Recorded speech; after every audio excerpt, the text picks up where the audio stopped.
தனியார் மயமாகிறது டாஸ்மாக். நடுத்தெருவுக்கு வரும் 24,000 ஊழியர்கள். கொள்முதலை டாஸ்மாக் மூலம் நடத்தி சில்லறை விற்பனை மற்றும் பார்களை மட்டும் தனியார் மயமாக்க தமிழக அரசு திட்டமிட்டுள்ளது. தமிழ்நாட்டில் டாஸ்மாக் விவகாரம் தொடர்ந்து விஸ்வரூபம் எடுக்கிறது. அரசுக்கு எதிரான கருத்துணர்வை வலுக்கிறது. தமிழகத்தில் இன்றைய தேதியில் 3638 டாஸ்மாக் கடைகள் இயங்கி வருகின்றன. இதில் 23,980 பேர் பணிபுரிகின்றனர்.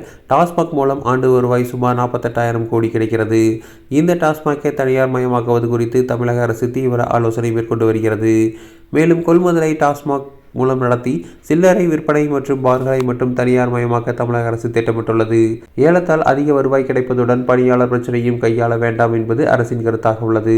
2 வாரங்களில் 717 மதுக்கடைகளை மூடுவதாக தவேகா அறிவித்தாலும் இதுவரை 512 கடைகளை மட்டுமே மூடப்பட்டுள்ளன.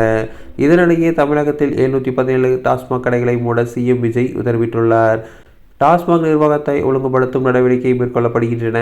மூடப்பட்ட கடைகளில் விவரங்களை நாளை வெளியிடப்படும் என அமைச்சர் விக்னேஷ் அறிவித்துள்ளார். மூடப்பட்ட கடைகளில் பணிபுரிந்த ஊழியர்களின் நிலை என்ன என்பது பற்றி தகவல்கள் வெளியாகவில்லை. மேலும் டாஸ்மாக் தனியார் மயமாக்கலால் 24,000 ஊழியர்களின் வேலைவாய்ப்பு என்னவாகும் என்பது கேள்விக்குறியாக உள்ளது.